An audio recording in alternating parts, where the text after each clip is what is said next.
Markets are eagerly waiting for budget కోసం చూస్తున్నాయి. అందరి చూపులు బడ్జెట్ మీదే ఉన్నాయి. ఏం చేస్తారు ఈసారి అంటే ఆ, ఎవరికి బూస్ట్ ఇస్తారు, ఏ సెక్టార్కి ఇస్తారు, ఆ, అంటే మధ్య తరగతికి ఇస్తారా లేకపోతే దిగువ తరగతికి ఇస్తారా, ఈసారి ఎక్కువ డౌన్ ట్రోడెన్కి ఎక్కువ చేస్తారని expectation.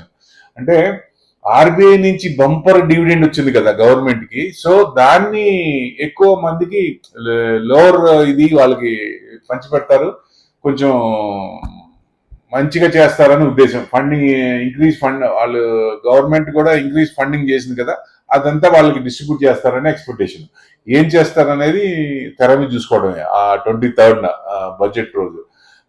Allocation to social sector schemes, health కానీ ఎడ్యుకేషన్ కానీ రూరల్ డెవలప్మెంట్ FY25 లో వీటి మీద బాగుంటాయని, ప్రొవైడింగ్ అంటే వీకర్ సెక్షన్స్ కి ఎక్కువ రిలీఫ్ ఇస్తారని, అంటే rural India needs more attention.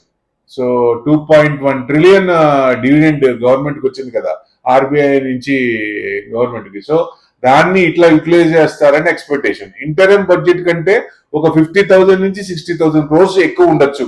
అంటే 37.1 trillion రెవెన్యూ ఎక్స్పెండిచర్ ఇదవుతుందని. సో డెఫినెట్ గా బడ్జెట్ మంచిగా ఉంటుంది, బేషరతుగా బ్రహ్మాండంగా లోవర్ క్లాస్ మిడిల్ కి వాళ్ళకి బాగుంటుందని ఉద్దేశం.